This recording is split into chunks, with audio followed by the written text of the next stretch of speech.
Preaching on it. Yeah.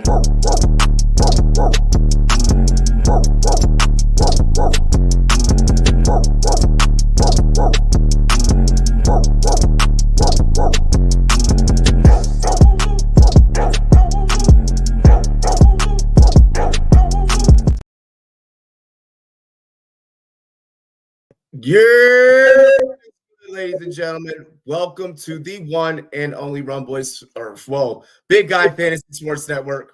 Holy shit, I almost just did that. Welcome to the one and only Big Guy Fantasy Sports Network. It's your boy RumboyzRobbie with my co-host TDS Taco. Make sure you guys get at us on BigGuyFantasySports.com and also follow us on all social media at BigGuyFS. Got to make sure that you guys also head on over to BigGuyFantasySports.com. Check out the consistency guide. Consistency guide, it's here. It gets updated weekly on BigGuyFantasySports.com. You can also get the VIP subscription for $19.99 or just purchase the consistency guide for $10 off with an exclusive coupon code. Be sure to check out the website for exclusive offers and much more. Also want to take the opportunity to shout out one of our brand new partner over at Big Guy Fantasy Sports Network. I'm going to just show you guys what we got going down here. Brand new service for you guys to check out. It's Parlay Play. Parlay Play, day-to-day updates, all of your favorite sports, everything from NBA, NFL to much, much more. Of course, we're recording on Tuesday night, so they are mainly showing their NBA slate. Be sure to go ahead and check it out. Use promo code BGFS. That's right. Just it's the acronym, guys. Big Guy Fantasy Sports, BGFS, all caps. Use our promo code and get $100 match over there on Parlay Play. You already know what it is. Without further ado, we're going to just jump right into the consistency show, my dude, the first half of the show. What up, Leafs? Leafs with the A. What's good, Leafs? Hold up, Josh. Can you rate my 16-team league lineup? Burrows, CMC, Kamara, Amon-Ra, Jamar Chase, Mark Andrews, Breece Hall, and my 20-man. Well, first let's rate the six. Let's rate the 16 before we rate your 20-man league.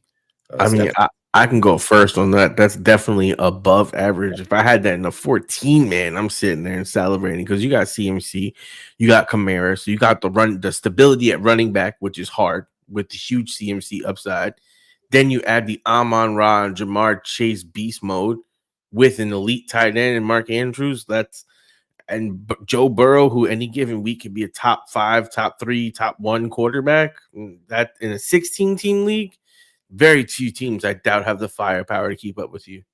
Yeah, definitely. I would say you definitely had to have traded to get those pieces because to have all of those people, I could see the Kamara being a late round grab. Yeah.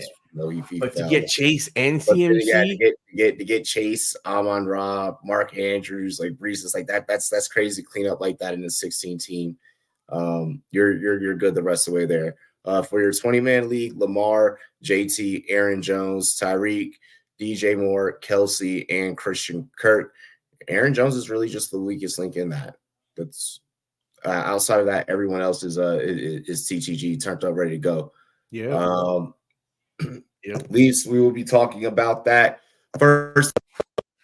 We are going to get into the first segment of tonight, the Fantasy Football Consistency Game Show. We will be right back.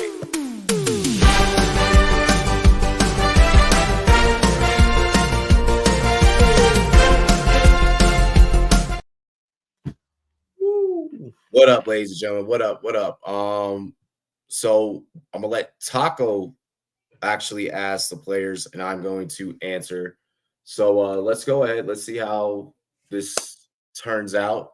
All right. So first question is, what position do you want to start at? Anyways, we always start off at quarterback as usual. So we will start off at quarterback first. Let's dive in. All right. So let's start off with softball. Our boy Patrick Mahomes over there in Kansas City, Mr. Beast Mode, Mr. just on Monday Night Football breaking down film with Eli and Peyton. What would you say Patrick Mahomes, who right now on the season is 2, 4, 6, 8, about 9, QB 8, 9 on the season, where would you have his consistency rank? All right, Robbie. I think Robbie's stuck in the matrix, getting his answer figured out right here. Dun, dun, dun, dun, dun, dun, dun, dun, dun. And Robbie's gonna be back for this segment. Dun, dun, dun, dun. Yeah. All right, guys. I mean, for the sake of the consistency show, I guess I'll break it down for you. Right now, Patrick Mahomes is 78% consistent. Patrick Mahomes at 78% consistent. Right now, like I said, QB9 in standard formats. I know a lot of people have been a little disappointed. If you look at his last 2 games, he had 5 points, 5.6 points, 240 yards with 2 interceptions, and he had 15.8 points, which was 185 yards, 2 touchdowns, 6 rushing attempts for 24 yards. So in his last couple of games, he's actually had his worst 2 games of the season, or 2 of his worst games of the season. His other really bad game was versus the Jets in week 4, where he went for 203 yards, 1 touchdown, 2 interceptions. He has a solid, consistent rushing floor, it looks like, because he had also seven rushing yards for 51 yards. So he's had at least 20 rushing yards in every single game this season. So that's something he's consistent about. But on the season, Patrick Mahomes is at 78% consistency. Now, looking forward, as we try and wait for Robbie to come back so we move on to the next question, you look at his matchups. He has a matchup week 11, okay, versus Philadelphia, okay, which should be an interesting, hopeful shootout that we should get a lot of points in and, hopefully get some good Patrick Mahomes games. Then we get Las Vegas, Green Bay, Buffalo, New England, Las Vegas, Cincinnati. They have 2 games versus Vegas, who seemingly have been playing tough on defense. They have a game versus Buffalo, who aren't that bad on defense. They have a game versus New England. That was weird. Anyways, back to your low-hanging fruit of Patrick Mahomes. We're just gonna act like anything that you just said or had to say didn't even fucking happen. All right. QB9. QB9. Yep. Okay. So anyways, with Mahomes, still top half in the league in terms of passing. I will guess but Mahomes like probably like 80 percentile. I'm very close, 78 percentile right now for Mahomes. And I was just breaking down the schedule for everybody else, so we don't need to go back over that.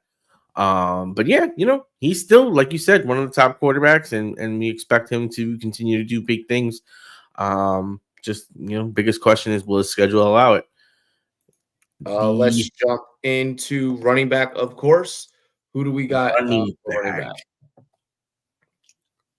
I think at the running back, it'll be a very good player to speak about is our guy over in New England, Ramondre Stevenson. There's been rumors. What's that face for it? Go ahead. I'm never letting you pick names again. Go ahead. I mean, Ramondre Stevenson on the season right now isn't that terrible. And Ramondre Stevenson has started to show some life as of late. What is Ramondre Stevenson's consistency rating? He hasn't been great. It's pretty much fucking fallen off of a cliff for the most part.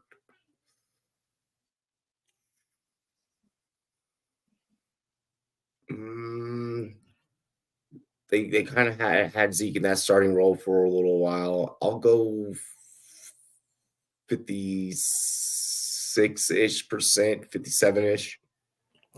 He's 60%, but he's also RB 14 on the season. In total scoring, he's RB 14 on the season. So the rumors about him being some sort of garbage guy is far from true. This guy right now is in position to finish as an RB1. He's been falling. That's steadily been going down. That's why it's like not great. No, he's bounced back in his in his last 2 games. He's had over 80 yards rushing, and he's had a touchdown in one of those last 2 games. He's had at least 3 catches in his last 2 games. He's trending back up. It'll don't worry. Not worried about Ramondre Stevenson. If you have Ramondre Stevenson, get him the fuck off your fantasy team. RB14. RB14. Yeah. Let's get into tight ends. Tight ends. All right. Now, there ain't that many tight ends to really go over here. So let's bring up someone new. Let's go over down to our boys in Houston. Okay. And Dalton Schultz, who seems to be a nice little weapon in Stroud's arsenal. What is 56? Dalton Schultz, 56. He's had an uptick. He's had an uptick. And currently on the season, and he's pretty much stayed at that 56, if I remember correctly, over the last 3-ish weeks. Yep, and he's roughly around tight end 7 on the season, so he's one of the top tight ends when you look at total scoring. And like Robbie said, his consistency is at that 56% mark. Now, wide receiver. I think this is such an interesting question, but the Minnesota Vikings have been without Jefferson, which has given an opportunity for a rookie wide receiver to step up and show what he is worth. What is the consistency rating for Jordan Addison? Jordan Addison's had one hell of a year so far. Obviously, that big boom game when Jefferson first went down inflates things a lot. Definitely in the upper tier of receivers, especially because the amount of fantasy points he's put up in the short amount of time he's really just burst onto the scene. You compound those 2 factors. It's above 80. He's above 85. I'll say like 88. Yeah, no. I mean, Jordan Addison right now is at 90% consistency. Yeah. He's currently wide receiver 13 on the season. So not only has he had those boom games that you mentioned, but he's also been consistently scoring you points and being a person that you can keep in your lineup without having much worries. The only dud game that he had was week 4 versus Carolina, where he just had 1 target and no catches. Other than that, every single week, he's had at least 3 catches. He has currently on the season 2, 4, 6, 7 touchdowns. So, yeah, this rookie is definitely showing up and showing out. All righty. And that was our fantasy football consistency report game. We will be right back after the theme music.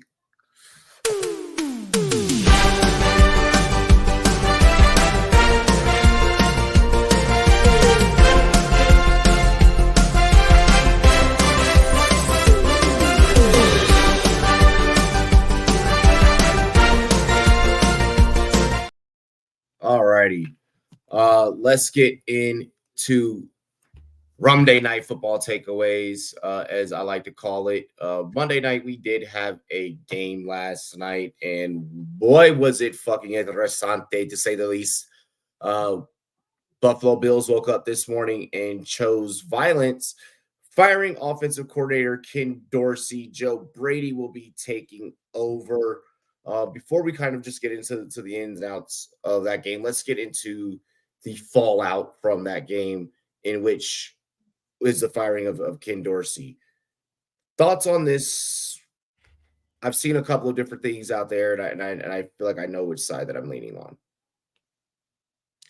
I mean, did you see? And I'm asking the question here because this is, I think, maybe shapes it. The post that Diggs made on his Instagram stories after the game that I saw circulating. I guess it was something to the effect of, he was told by Josh Allen to go and put on a Broncos jersey. Don't know how much I'm like feeding into that. So, like, I mean, just in general, it seems like there's turmoil going on in the locker room. And if you're the Bills with this level of expectation and you are trending down to the point where your I season don't even think is in that's real. jeopardy, I don't even think that's like a real thing, like a real report. Like I think that that was just like a meme that someone made. that's why I was asking. You know, because in general, like that kind of stuff really would lend more towards this firing. But in general, with the way this team is trending, with their season pretty much And up like in the the joke air, was that Josh Allen was the one who told him that. He said it was like I walked up to Josh Allen and he told me to and I told him give me the ball more in the second half and he told me to put on a Broncos jersey. well, I mean, I guess I get the joke now because you know Josh Allen only throws to the Broncos. But at the end of the day, something has to change over there with what's going on. The offense is stagnant. This team should be putting up better points. It should be more consistent. Like even if you look at it, you know the offense really wasn't working until they really started leaning heavy on that running game, and it seems like they didn't lean that way till too late. Just seems like the offensive coordinator didn't have a good grasp on the game and the feel of what to do because by the time the offense really started getting going, they weren't even throwing the ball. It was just run, run, run, run, run, run. And by the time that happened, there wasn't enough time on the clock in order to keep up with you know the Broncos. At the end of the day, they need to do something because their season is on the line, and Josh Allen is going to have some serious questions that he's going to have to answer if he keeps playing like this for the rest of the season because he's making some really bad turnovers. And what is it? We were talking about this in the last game. He threw a turnover in like 4 or 5 straight games, and he did it again last night. Like, this is a trend. Like, they don't even let you bet this on DraftKings from when I saw, because I would bet Josh Allen throws another turnover next week because literally that is what it is now. It was a bet that you could have took. Pull your fucking head out of your ass. I definitely didn't see it. I looked for it. Maybe I missed it. I gotta look. I gotta see where to look for that one. It was definitely a thing. Maybe if you showed up to lives, you'd make get the help that you need to actually be able to find those things. Because we all found it last night. So yeah, with that being said and stated, no, NFL memes, not a credible fucking source in regards to the Josh Allen Instagram story. Things that are credible. The meltdown that did take place in the booth of one Ken Dorsey. I'm sure many of you guys saw it. I had definitely retweeted it for you all throughout the day or during the duration of the day. I think that the one that meltdown was not normal. Like shit like that happens. You would have thought that maybe they're like, next game we're bringing you down to the sidelines. It escalated to a straight firing. I think there's something else that definitely happened that led to this because I'm gonna be honest. Ken Dorsey ain't the one who's fucking throwing the picks. That's Josh Allen. That ain't offensive coordinating. No, that's Josh Allen. You think that Joe Brady is going to suddenly hear Josh Allen throwing picks? I'm sorry to tell you, no, I think not. A quarterback is a quarterback, irregardless of how great the coaching is.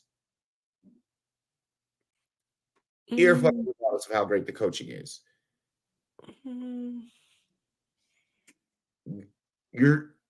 Look straight up. It is what it is. It is what it is.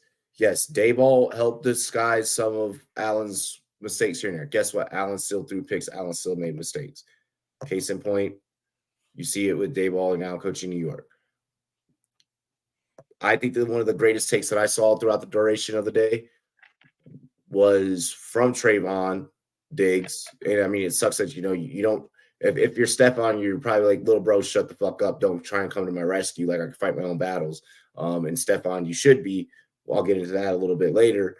But one of the things that Trayvon did say and wasn't a tweet was, let's just remember who number 17 was before Diggs even got there. Didn't even start going off until Diggs got there. And that is absolutely 100% true. You know, yeah, from fantasy standpoint, obviously you're riding with Josh Allen. You're riding with Josh Allen all the fuck the way through. You know, and you're just praying that the pick that he throws isn't the pick that loses for you in the championship. Likely, if you got Josh Allen, there's a chance that you're making a pretty goddamn good push. Still QB1, still number 1 overall, best fantasy player in fantasy football. You know, but we're he's still who he is. He still has that interception turnover issue. That's what happens when you play that far type of fucking someone who's down there for football. You're gonna have games where you may throw 2 or 3 picks. Last night was the first time he threw multiple since week 1. But he's had a pick in every game except for week 2 and week 4. And it makes me worry about Buffalo in terms of real NFL, because that having a bad habit and a bad tendency like that is going to rear its ugly head at the wrong moment. And last night was Josh Allen's lowest scoring fantasy outing of the season. Prior to that game, I was hoping that, hey, okay, maybe this is the game where Buffalo has an opportunity to get it together, can't get something together. You know, and honestly, it just got worse. And the way that the things are looking inside, the way things were looking on that sideline, the firing of Ken Dorsey, I get that he had the meltdown. Ken Dorsey didn't throw the fucking picks. Ken Dorsey didn't tell DeMar Hamlin to fucking be the 12th man on the field.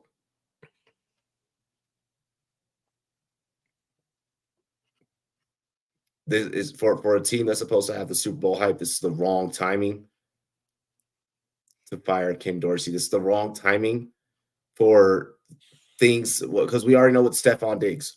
Once the rumors start to bubble and once things start to bubble, he starts catching an attitude. When things aren't going his way, he catches an attitude. And when he catches an attitude, the team that he's with kind of goes downhill because he becomes a cancer.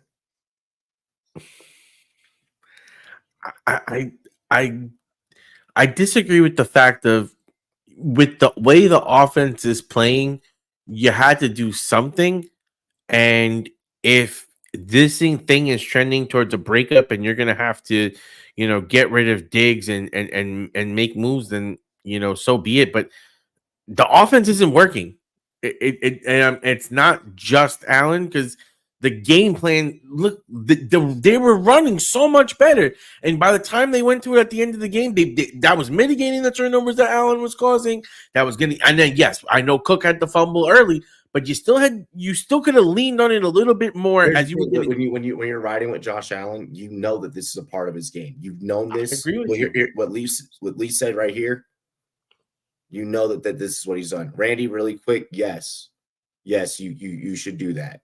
If you can get that done, do it. If you're not able to get it done, you still have 2 very well balanced pieces that can go out there and get the job done for you. There's no need to walk away from the trade table disappointed, but that's what it would take to probably get back Tyreek.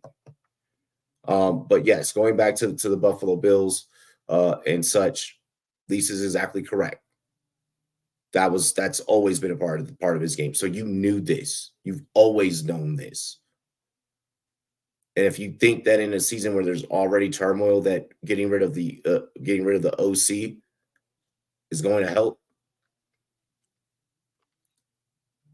no, that actually just that sends the wrong message to the players. You're sending the wrong message, because now it's, yeah, we're willing to implode this thing whenever. Yep, you're kind of already starting. You're already starting to give up for a team that's supposed to be having Super Bowl hype. you're not supposed to be firing an OC. If you're firing an OC as a team with Super Bowl hype, playoff hopes, playoff ambitions, that's a signal of you're getting ready to start raising the white flag. You have to. If you move off of Diggs, this team is done. This team cannot compete for a Super Bowl without Diggs. But you need to, if Diggs has anything to do with the firing of Ken Dorsey, you would hope that it doesn't. You would hope that they're making this move because they need a shock to the system, and that they're hoping that this can give them a spark. This is them reaching. I'm not saying it's necessarily the right move, but this is them saying we need to try to do something, and this is the only thing we can do right now. That's what it comes off to me like. Bills cannot find a wide receiver next to Diggs to expand the offense because Gabe Davis is inconsistent. Absolutely 100% completely true. And Khalil Shakir is just as inconsistent. A new OC could teach him to be more disciplined with the picks, but he's already undisciplined. There's nothing to do. And, well, Joe Brady has had his fair share of quarterbacks that have thrown picks. So it's not exactly – this wasn't an upgrade. This wasn't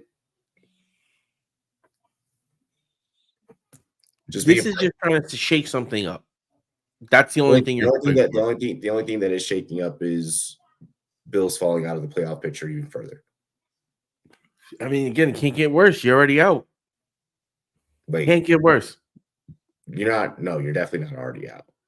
You're outside of the playoffs right now. As of right now. Right.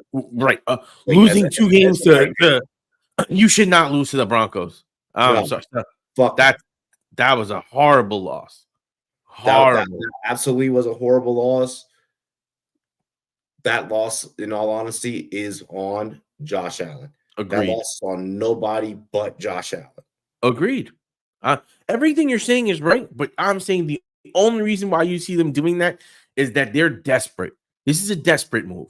This is them saying, we don't know what the fuck to do to get these guys rolling. And this is the head coach saying, because obviously if you're doing that, it's the head coach basically saying, fuck, I need to do something because maybe I'm losing the guys, or maybe this guy's not connecting, or maybe something happened. But something I think behind the scenes definitely had to have taken place. Diggs trying a Devontae Adams to fire his head coach. I could see that. I mean, they've been winning since. I mean, Pierce is an upgrade. I'm not gonna lie. My God, the Nets, Jesus. No. But no, that's kind of all that I have to say on that situation. Josh Allen's going to continue to struggle. His struggles are, if anything, something that actually helps him for you in fantasy football. Because as much as for every pick that he's going to throw, he's going to go out there and he's going to try and overcome that and counterbalance that by throwing touchdowns. The only exception is that hasn't been happening the last 2 weeks. The week prior against Cincinnati, you kind of got your ass saved by the rushing ability that he presents. You know, but if there's a game where they're able to contain Josh, like Broncos did last night, and if this starts becoming a consistent trend, I begin to worry.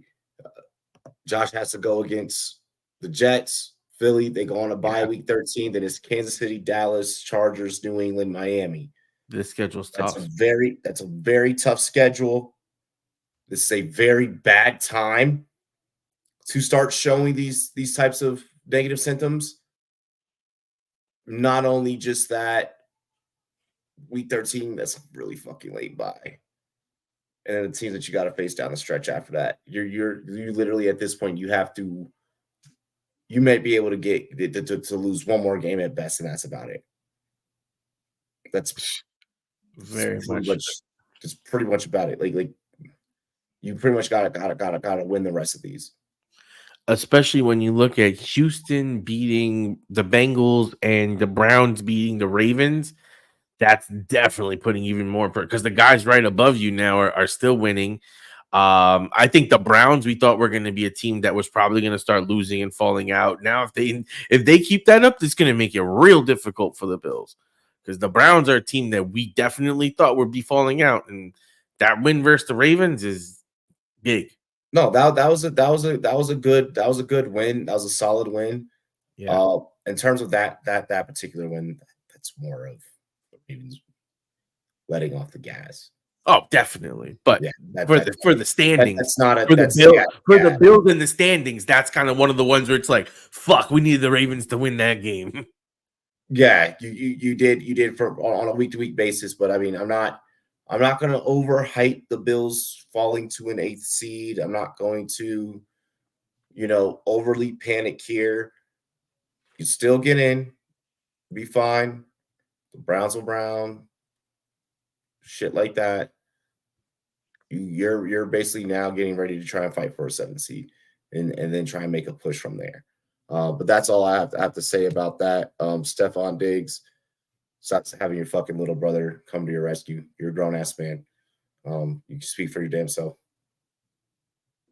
Speak for your damn self. And you and Allen need to work out your shit. You and Allen need to work out your shit. If getting rid of Ken Dorsey helps y'all to work out your shit, so be it. Let's get into diamonds of the rough. All right, diamonds in the rough. I'm sorry. There are 3 quarterbacks right now that have absolutely been diamonds in the rough. One is pretty much no longer really a diamond in the rough, so to speak, just because of the performances that he's put up. But I mean, coming into the season, was it a guy that was heavily rostered? And I mean, even now, as we stand today, you would think, he would be higher than 89% rostered. That you think everyone would have him in every league. No, only 89% rostered. Another guy that we're going to talk about, 58% rostered still. And then, of course, another diamond in the rough that we'll speak of as well in this segment is 70% rostered. All 3 of these quarterbacks are in the top 10 and have been in the top 10 consistently for at least the last 3 weeks, 3-ish weeks. That is no other than CJ Stroud, Joshua Dobbs, and Sam Howell. Stroud comes in at QB 9, Dobbs is QB 7, Howell is QB 3. Stroud, number 16 overall best player in fantasy. Dobbs 14th, Howell 9th. I think that these are absolute league winners. I think that these are guys to where I don't mind if you go out and you trade for, with 1 week left in your trade deadline. A lot of people got 1 week left, or about 2 weeks. 1 week, 2 weeks left, give or take, depending on how your league is set up. I get that you're not looking at, but and this is where I feel like the common misconception is coming in. 2 of them are rookies, and one of them's played on 5 different fucking NFL teams, been bounced around, but is still a serviceable QB. What are your thoughts on these 3 diamonds in the rough? I love them all. And the one I'm most shocked at is Dobbs, because that man is just like unreal. Like, it's unreal to me what he's doing. And the thing that in fantasy makes him so appealing is that he runs and he has rushing ability, and he moves, and now there's the potential of him getting Jefferson. Like, you know what I mean? Like he hasn't even thrown to Jefferson yet. Like, all of this is going on, and he still has another level that he could hit. He's played on 2 different teams and is still QB7. Bro, he's still learning the playbook. He's gonna learn the playbook and get Jefferson at the same time. Like, it's like a double kind of like. So to me, Dobbs is like the biggest like Ooh, like, don't get me twisted. I love CJ Stroud. I love Sam Howell. These guys right now have trended, and Sam Howell, number 5 QB in standard scoring, just beast mode, you know. But at the end of the day, what Dobbs is Not doing just and how he's doing it, he has 368 yards rushing. He is currently the third or tied for third in rushing QB touchdowns with 5. Right now for rushing yards for a quarterback, he's second behind Lamar Jackson. It's the definition of what you're looking for in fantasy football. A rushing quarterback, because they have that safe, consistent, every single week I'm going to be able to get you the points that you need. And some weeks I'll blow up, but other weeks I'll at least get you that 15, 20 points, so I'm not a hole in your lineup. No, I love it. Dobbs gets Denver coming up next. I know that we're still trying to figure out, what Denver team is what. But it's Denver, Chicago, bye in week 13, Vegas, Cincinnati, Detroit, Green Bay, Detroit again. Super favorable schedule for Dobbs, I feel like very, very, very favorable schedule. They're going to be fighting to maintain playoff position. Absolutely love. I mean, obviously Stroud is pretty people. It took fucking 10 weeks. Like, people got the hint. Like, after week 9, people got the hint. I'm mad that with CJ Stroud it took that long for people to kind of catch on, because you and I, we were, we go back episode 2, episode 3, episode 4, and we're like, hey, you need to be playing Stroud. Guys, Stroud is good. There's a little bit of worrisome, weeks 5 through 8. He had the bye in week 7. There's a little bit of worrisome, weeks 5 through 8, but then week 9, he lights it back up. He's like, okay, boom, like he's back on the train again. And who knows, maybe some of you guys were able to trade and get Stroud, through that week 5 through 8, that 4-week stretch, bye week included in there, where maybe you were able to possibly grab him. All 3 of these, all 3 of these players should be fired up. Texas run game sucks, so they pass the ball 60 times now. This is true, yeah. Liberal media won't tell you Sam Howell leads in passing yards playing for the Commanders. Yeah, number one in the league in passing yards. Practically almost damn near number 1 in every fucking statistical category, including even getting sacked. Like, what's crazy is the numbers. With Sam Howell, what's crazy is the numbers that he's putting up while getting sacked as much as he has this season.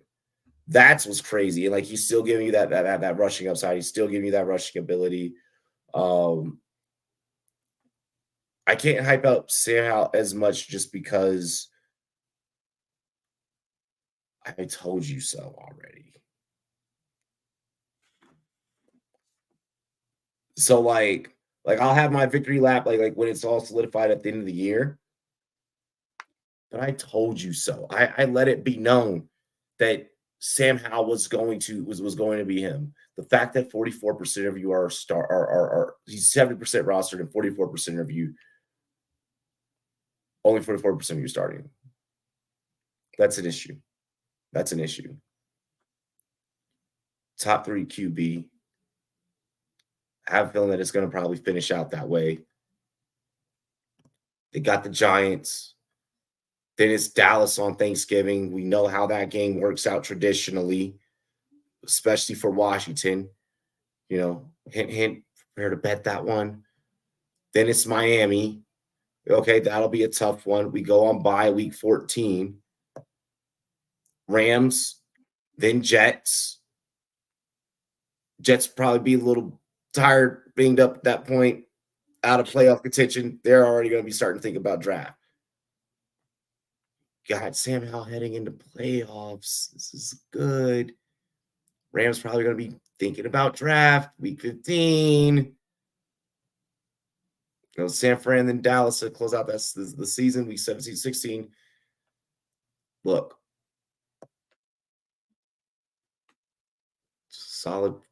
pretty solid fucking schedule for Sam Howell down the stretch. Scariest game is Miami. Literally, the scariest game is Miami. Dallas in week 18, they're probably going to bench everyone. If your fantasy is even going into week 18. San Fran week 17, they're going to be thinking about playoffs. They're already going to be locked in. They're probably going to bench everyone. Rams are going to have shit to play for in week 15. Jets are going to have shit to play for in week 16. It's the perfect formula for the fucking fantasy playoffs.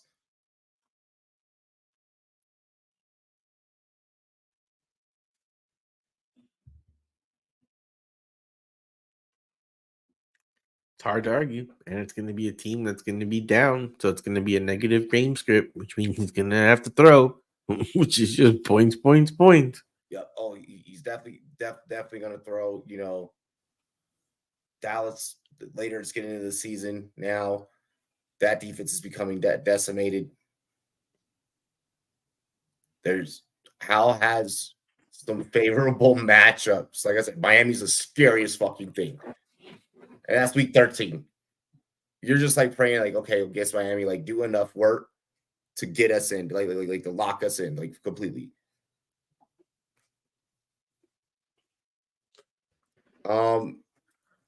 Yeah, and that's diamonds in the rough.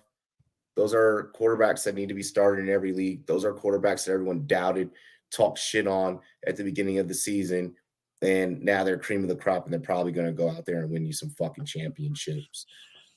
Albert, what's good? What's good?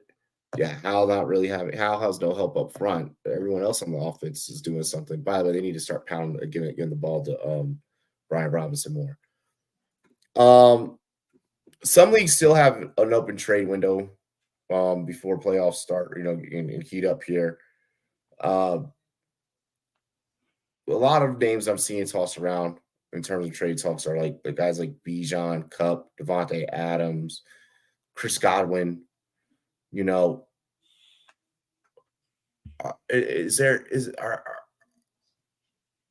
any of these guys really have you like worried? Let's say like you're on a playoff team right now, shape it up, like you might end up in that top 6, that top 4. Let's say you have a couple of these guys. Are you making a move of desperation to be like, I need to get James Cook off my line. I need to get Bijan off my line.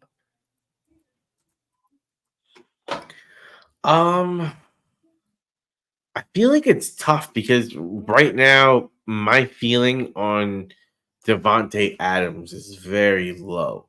Like I don't like that situation. I don't like it at all. Currently he's 60% consistent. Currently he is wide receiver 14. But if you look at his last couple of games, it's like 14.7 to 12. It's the weirdest wide receiver 14 ever. Yeah, he has that game for 42 and a game for 20 and 15, and that's pretty much it. Yeah. Like, I don't like, and his schedule's not terrible, but how much do you think Aiden O'Connell is going to be able to get? Like, yeah, he had 13 targets, but he only had 6 catches. And how many of these targets are going to be good targets at the end of the day? Exactly. When you have O'Connell being the guy throwing the ball. So I think if you can get that King's ransom or those 2 really good, solid pieces that can help move you into, solid championship contention and solid chances to make the playoffs because you're outside looking in and I got I got to make a move in order to make the playoffs and you want to move somebody, I wouldn't mind moving off Devontae Adams right now because of, like we said, it's a weird wide receiver 14. Like it just kind of doesn't make sense to me. It does make sense to me, but it's not something I want to consistently have in my lineup or bank on in the championship game. So if I can move him now and get something before the deadline, I would do that. Yeah, I agree. I agree with that with Bijan. I just think it's not like a great situation. Bijan is such a weird one because it's like yo, you're a top 10 running back. Yo, you're not a top 10 running back the week that I fucking need you to be a top 10 running back. Yeah. It's an Arthur Smith playbook. It makes it very hit or miss, very make or break. I love Bijan in formats that I'm having a 2-week championship. Because it's like, okay, yeah, 1 week you might dud out on me, but that next week you might do enough to squeeze out, the whole thing, and we get the whole enchilada. Boom, we're all rocking, bling, bling, ring, rings. If that'll fucking happen, like if I mean, from week 7 to now, week 7 it was hell. We'll go from Washington now. We'll go from week 6, 14, then 0.3, then 13.2, then 7.9, then 22.6. There's a bye week. So look, if we're gonna go off of like the rhythm, that's the pattern, this would have been the week that he would have dudded. So I mean, maybe like when he has to play New Orleans, I mean that New Orleans defense is nasty. That New Orleans defense is nasty. The Jets in week 13, Jets may still be trying to cling on to something. Consolation prize wins, maybe. Tampa, yeah. Tampa's a kind of a weird one. Last time he played Tampa contained him. That was his 0.3 game. But allegedly he was sick. Allegedly. Yeah, he was sick. Yeah, okay, yeah. That's correct. That is correct. That was a sick game. ESPN leagues play with 2-week playoffs. I know you can actually custom. That's a customizable setting that you can do. But yes, they do the 2-week playoffs. But I think you're able to turn that off now. Then Carolina, okay, there's a good one. Indy, okay. Chicago, New Orleans. I mean, it's sketchy. It's sketchy. You're gambling with playoff schedule is nice. His playoff schedule's nice. Is Arthur Smith going to be nice? That is because and you know what the fucking worst part is? He gave him 22 carries in the last game. That is the most carries he gave him all season.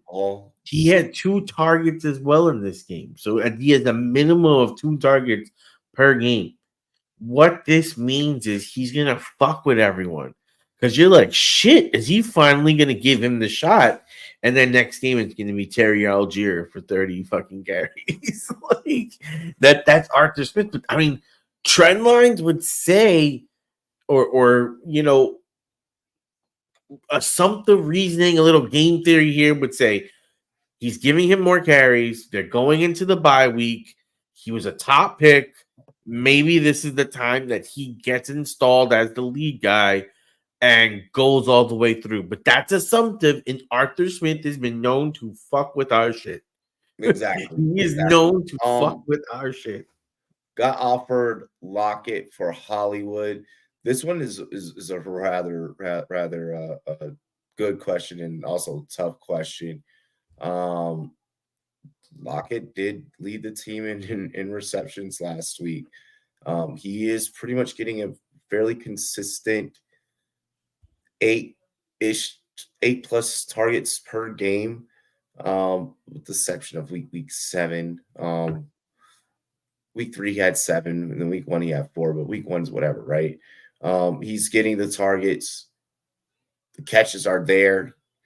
I don't know if I would be willing to move off of someone so sure-handed in Lockett. Last 2 outings for Marquise Brown, we have to take into account that one of those was with Clayton Tune, but last week, our first week of Marquise with Kyler, I'm not sure if I'm fully all in on that. He has a bye coming up in week 14. That's a week that you're going to be needing a guy like Hollywood on your team. I feel like you stay pat with the Tyler Lockett. You've already gotten the bye week out of the way. You know that Gino's going to target him. You know that he's going to give you some boom games. Fairly, for the most part, a safe-ish floor. Wide receiver 23 on the year. 59th best player in fantasy. I'm with Lockett. The two are like splitting hairs. More people are starting Marquise, but Marquise is having a not as great or not like I said, it's splitting hairs. 74th, 73rd overall, number wide receiver 27. Like And the thing about Marquise is when you look at his last five, it's 7.4, 7.9, 15.3, 6.4, 3.8. So, obviously he now has Kyler Murray, which is going to change the game. But at the end of the day, he's had a little bit of a rough patch. But Lockett is always consistent, always like a wide receiver 2 at the end of the year, borderline wide receiver 1 year in, year out. And people just don't like to stay on him because he's not sexy. So if because he's you got old and aging, and I'm sticking with the veteran in this case. whichever side gets Lockett, that's the side I want. Yeah, you stick with Lockett. If you're getting Lockett, take Lockett. But if you have Lockett already, you're keeping Lockett. Bryce, what's good? Mostert, White, or Mixon rest of season? My initial impulse says White because A-Chain's supposed to be back. And that's going to change Mostert's outlook, I feel like, versus White having enough passing work. And RB8 on the year, and down the stretch, especially over the course of these last 4 games, it's just been nothing but uptick. 15, 18, 32. I mean, then there's that 21. Yeah. And he's getting consistent work in the passing game, which in fantasy football is like the most coveted thing in the world. Is like a running back that gets consistent passing work and consistent rushing work. Like those guys are what we call money. And right now he seems to be money. Yeah. Mostert's RB2. The only thing about Mostert that kills me is that we now have A-Chain who's coming back. Yeah, and when he or A-Chan, I don't mean to mispronounce his name, but that's kind of the dynamic that scares me with Mostert. And I know that he hasn't gotten hurt, but we know the history here. It's just I don't predict that. I know we can't predict that, but I don't feel safe making that move or going for that. I feel you. That's one of the places where I throw caution into the wind. And look at his last couple of games, 12 carries, 13 carries, 9 carries. And that's only with Jeff Wilson Jr. back. Like, this is not even like they have a lot of running backs over there in Miami.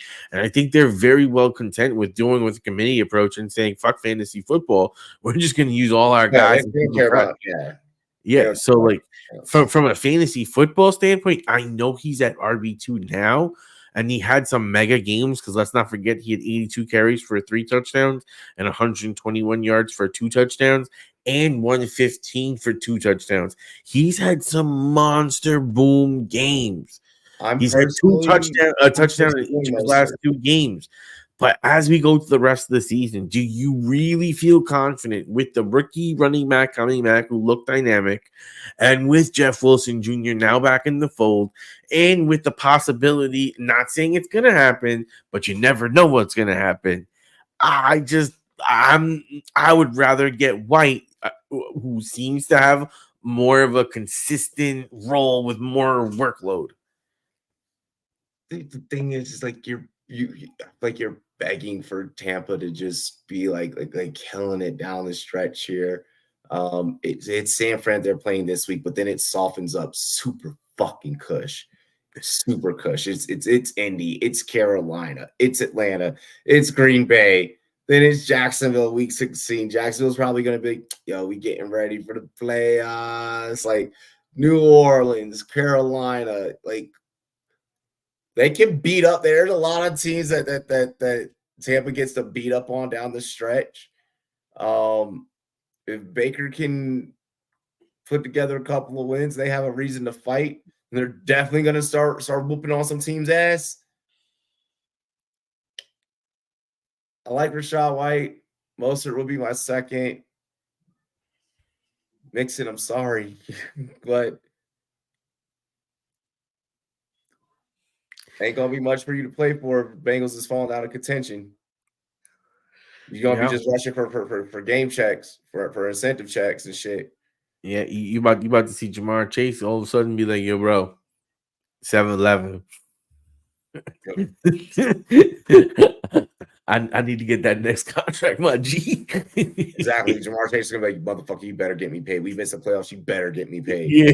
Like, that's exactly how that we need to stat pad this bitch. Exactly. And I can it's like some Tom Brady shit. Like, all right, bro, I got you your money. You know what I mean? Like, and Joe Burrow's cool with him like that. So that's actually one player that I wouldn't mind trading for down the stretch. Look, it'll definitely be interesting to see how that plays out. Well, you wouldn't mind trading for Burrow? Chase. For Chase?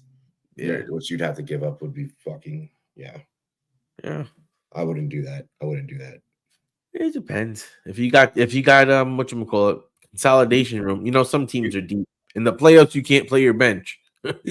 So as right now, you're close to the playoffs. If you can make a consolidation move and you would need some crazy fucking firepower, bro. I'm gonna keep it trill. You would need some massive firepower. I mean, if they following us, they picking in guys like Tank Dell and all these other dudes, so they got a loaded back into their roster. They sitting back like we got boys, we got CJ Stroud and Sam Howell. Yeah, exactly right. I mean, you know, that's different. You know. But yeah, you know, playoffs coming up. You know, I'm excited. Yeah. It's been litty.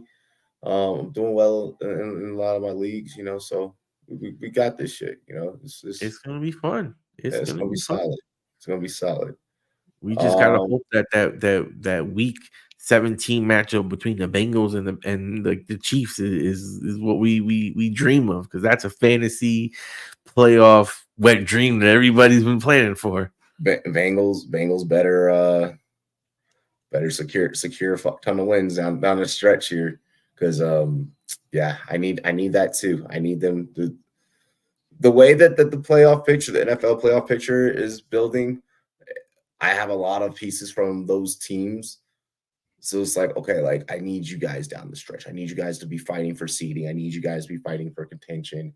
I need there to be purpose and efficiency behind every ounce of fucking play calling that is being digested from coordinators and coaches. So, you know, we'll see. We'll see. We broke down, you know, a lot of you know, players that are going to be, you know, kind of coming back. You know, we talked about a chain a little bit. We touched on, you know, Justin Jefferson, you know, and the Josh Dobbs, you know, breath. This is where, consistency wins championships. You know, this is where all the data that you have and everything you've compiled, now you're really like just leaning on that shit. Like, you know, all of your film analysts, like you're leaning on that shit.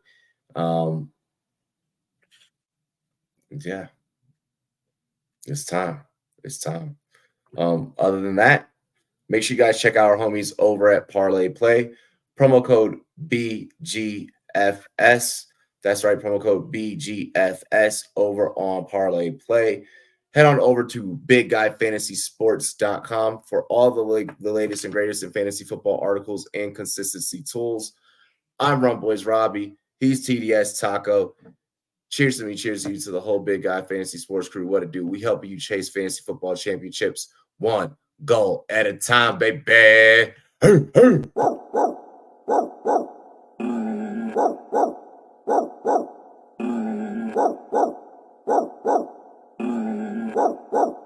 Preaching on the, yeah.